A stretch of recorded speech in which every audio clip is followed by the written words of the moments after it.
Haryana at 9 PM news channel में आप सबका स्वागत है।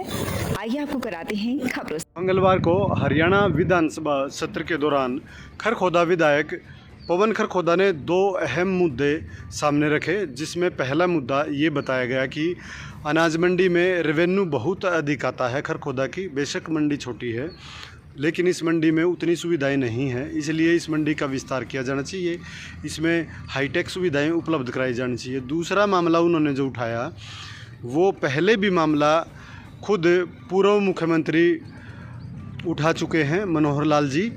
उन्होंने कहा था कि जो कब्जे हैं, जिनके पंचायत के समय से कब्जे हैं, वर्षों पुराने कब्जे हैं, उनको एक व्यवस्था के तहत उन्हें मालिकाना हक दिया जाएगा। वही मामला पवन खरखोदा ने भी उठाया। खरखोदा में 80 साल 100 साल तक के पुराने कब्जे हैं, लेकिन नगर पालिका की ज़मीन बताई जा रही है। उनको भी एक मिनिमम, एक कम से कम रेट निर्धारित करके उनको मालिकाना हक दिया जाए। उनके इन कदमों की लगातार सराहना हो रही है। जी, हमारा जो खरखोदा क्षेत्र है वैसे तो वो किसान बाहुल्य क्षेत्र है जी। और जो हमारी खरखोदा की जो मंडी है, मैं अगर बात करूँ पूरे ज़िले की, तो हमारी खरखोदा की मंडी सबसे छोटी मंडी होते हुए भी सबसे ज़्यादा रेवेन्यू देती है, लेकिन वहाँ पे सुविधाओं के नाम पर बहुत कमी है। और हमारे खरखोदा शहर में लगभग 70-80 साल से लोग, जैसे हमारी नगर पालिका की ज़मीन है उस पे वो रहते हैं, लेकिन आज तक भी उनको ना तो मकान मालिकाना हक मिल पाया। और मैं ये चाहता हूँ कि सरकार की तरफ से कोई ऐसा प्रावधान हो कि एक रिजर्व प्राइस रखकर उनको वो ज़मीन मुहैया करवाई जाए, कि वहाँ पे लगभग हजारों परिवार ऐसे हैं जो उस ज़मीन पे वो 70-80 साल से कई पीढ़ियों से उनका वहाँ पे जुड़ाव है। आदरणीय स्पीकर महोदय, धन्यवाद। मैं आपसे निवेदन करती हूँ कि जी मेरे राई हल्का जो दिल्ली के साथ भी लगता है और यमुना के किनारे भी लगता है जी, उसमें 14 गांव चौहानों के लगते हैं जी। वहाँ चौहान बेल्ट पे हमारी परिवहन की व्यवस्था बहुत कम है जी, जिसकी वजह से लड़कियों को सोनीपत या मुरथल पढ़ने आने के लिए दिक्कत होती है। तो मेरा निवेदन आपसे ये है कि अटेरना गाँव में कॉलेज की व्यवस्था की जाए। ज़मीन का प्रावधान मैं करवा दूंगी जी। एक दूसरी और समस्या है जी, हमारे यहाँ जाखोली गांव में जो सबसे बड़ा गांव है, वहाँ पे एक ITI उच्च स्तरीय ITI हो, ताकि वहाँ के बच्चों को वो शिक्षा लेने के बाद हमारा इंडस्ट्रियल एरिया है पूरा कुंडली, वहाँ पे अच्छी जॉब में लगाया जाए। ज़्यादातर बाहर के लोग नौकरी करने आते हैं, और एक कुंडली में जो लाखों लोग बाहर से नौकरी करने आते हैं, वहाँ पे मेडिकल की कोई सुविधा नहीं है।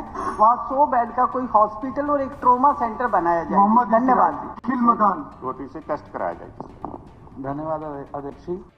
सोनीपत में अध्यक्ष जी एक बहुत पहले ऑटो मार्केट बनाई गई थी, और जो पुरानी ऑटो मार्केट है वो शहर के अंदर है। जो नई ऑटो मार्केट बनाई थी उसकी जगह अलॉट हो गई और उसके रेट तय होने बाकी हैं, जो अंदर शहर के अंदर ट्रैफिक का कारण बनती है पुरानी ऑटो मार्केट। और वो ऑटो मार्केट वाले सब वेट कर रहे हैं। कुछ 350 ऐसे दुकानदार हैं जो बाहर जगह लेना चाह रहे हैं नई ऑटो मार्केट के अंदर। अगर उसके रेट निर्धारित हो जाए, उनकी ऑक्शन हो जाए, तो वो सारा जो शहर के अंदर का ट्रैफिक है वो बाहर की तरफ चला जाएगा। मेरा आपसे निवेदन है कि उस ऑटो मार्केट के अंदर जिनको दुकानें अलॉट करी जानी है उनकी ऑक्शन होए, रेट निर्धारित होए, ताकि जितने भी वो दुकानदार हैं बाहर की तरफ शिफ्ट हो जाएं, तो ट्रैफिक सुचारू रूप से चल पाएगा। और उनकी जो समस्याएं हैं, मेन समस्या क्या है, जो पुरानी मार्केट है वो बिल्कुल रोड के ऊपर है। शक्ति रानी, धन्यवाद। क्रांतिकारी पर्वतारोही नीतीश दहिया फाउंडेशन स्वर्गीय नीतीश दहिया को मरणोपरांत तेंजिंग नोर्गे पुरस्कार से सम्मानित किए जाने की मांग की गई है।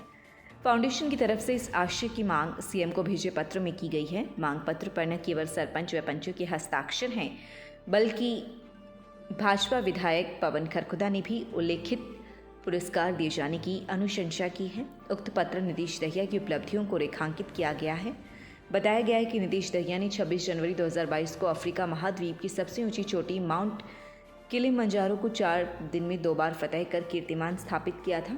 उनकी इस उपलब्धि को न केवल इंडिया बुक ऑफ रिकॉर्ड में दर्ज किया गया था, बल्कि रिकॉर्ड संबंधी प्रमाण पत्र भी प्रदान किया गया था। उसी वर्ष 20 मई को नीतीश दहिया ने दुनिया की सबसे ऊंची चोटी माउंट एवरेस्ट को फतह किया था। फिर महीने भर बाद 21 जून को यूरोप महाद्वीप की सबसे ऊंची चोटी माउंट एल्ब्रूस को फतेह किया। उनकी जीत के सिलसिले पर तब विराम लग गया जब 4 अक्टूबर 2022 को प्रशिक्षण के दौरान उत्तरकाशी में बर्फीले तूफान की चपेट में आने से नीतीश दहिया की असामयिक मौत हो गई।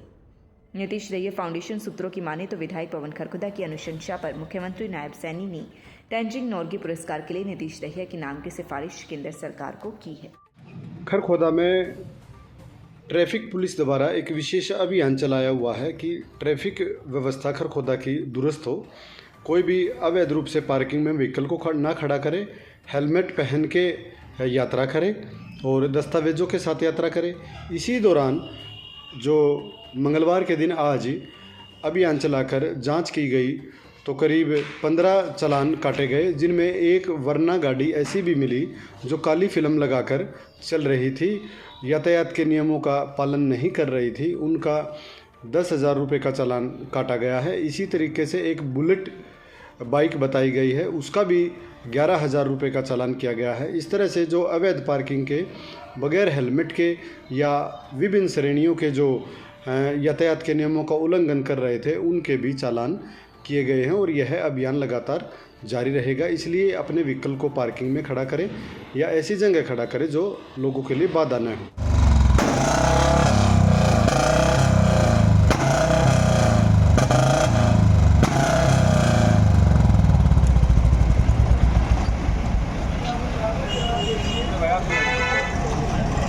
खरखोदा में बस स्टैंड के पीछे जो तालाब था, वहाँ पर पार्क सौंदर्यकरण और पार्क ब्यूटिफिकेशन का कार्य चला हुआ है, लेकिन पिछले काफ़ी समय से ये काम पेंडिंग है। प्रशासन का इस तरफ विशेष ध्यान नहीं है। मौजूदा हाल में ये पार्क और ये जो खाली जगह है, ये अब नशेड़ियों का अड्डा बनती हुई जा रही है। यहाँ पर इंजेक्शन का नशा करने वाले खूब व्यक्ति आते हैं और यहाँ नशा करते हैं। यहाँ खूब सिरिंज इंजेक्शन वगैरह पड़े रहते हैं, नशीले जो प्रमाण है इसका, और यहाँ पर बैठे रहते हैं। कई बार अगर कोई उन्हें टोकता भी है तो वो लड़ाई झगड़े के लिए उतारू हो जाते हैं। एक यही ऐसी जगह नहीं है जो खरखोदा शहर में जो पार्क है, परशुराम पार्क, उसमें भी कई बार ऐसे लोग पहुंचते हैं और बाईपास के आसपास के एरिया में भी लोग ऐसे पहुंच रहे हैं, जिन पर ध्यान देने की ज़रूरत है और कार्रवाई की ज़रूरत है। शहीद दलबीर सिंह राजकीय महाविद्यालय पीपली में प्लेसमेंट सेल द्वारा 2 विशेष व्याख्यानों का आयोजन किया गया, जिसमें महर्षि दयानंद विश्वविद्यालय रोहतक के मनोविज्ञान विभाग की प्रोफेसर डॉक्टर शालिनी सिंह ने स्नातक के बाद करियर के अवसरों और मनोविज्ञान में करियर अवसर दोनों विषयों पर विस्तार से व्याख्यान दिया। प्रोफेसर डॉक्टर शालिनी सिंह ने विद्यार्थियों को मनोविज्ञान में करियर बनाने के विभिन्न पहलुओं से अवगत कराया। उन्होंने बताया कि मनोविज्ञान एक अत्यंत विविध और व्यापक क्षेत्र है, जिसमें कई प्रकार के पेशेवर अवसर मौजूद हैं, जैसे कि काउंसलिंग, क्लिनिकल मनोविज्ञान, शिक्षा, औद्योगिक और संगठनात्मक मनोविज्ञान और शोध। इसके अलावा उन्होंने स्नातक के बाद के विभिन्न शैक्षिक और प्रोफेशनल कोर्सेज के बारे में भी जानकारी दी, जो विद्यार्थियों को अपनी करियर को दिशा देने में मदद कर सकते हैं। संदिग्ध परिस्थितियों में महिला लापता। खरगोदा क्षेत्र के गांव से एक महिला संदिग्ध परिस्थितियों में लापता हो गई है। लापता महिला के पति ने बताया कि उसकी पत्नी घर से नकदी व सोनी चांदी के आभूषण लेकर गई है। उसे शक है कि किसी व्यक्ति ने अपने फायदे के लिए उसकी पत्नी को कहीं छुपाया हुआ है।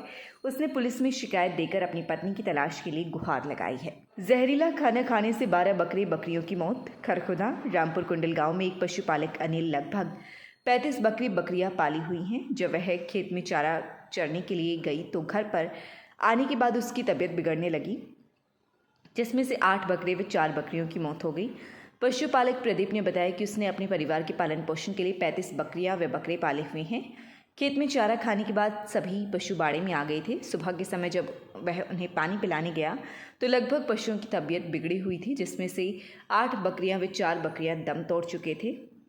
उसने पुलिस को मृत पशुओं के पोस्टमार्टम कराने की शिकायत दी है। ट्यूलिप हॉस्पिटल सोनीपत के पास क्यूब डायग्नोस्टिक सेंटर में आधुनिक 3D 4D मशीनों से ultrasound, colour Doppler, CT scan, MRI, mammography रियायती मूल्यों में करा सकते हैं।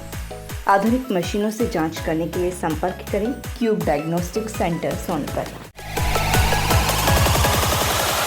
लगातार खबरों से बनी रहने के लिए चैनल को लाइक, सब्सक्राइब और शेयर जरूर करें। धन्यवाद।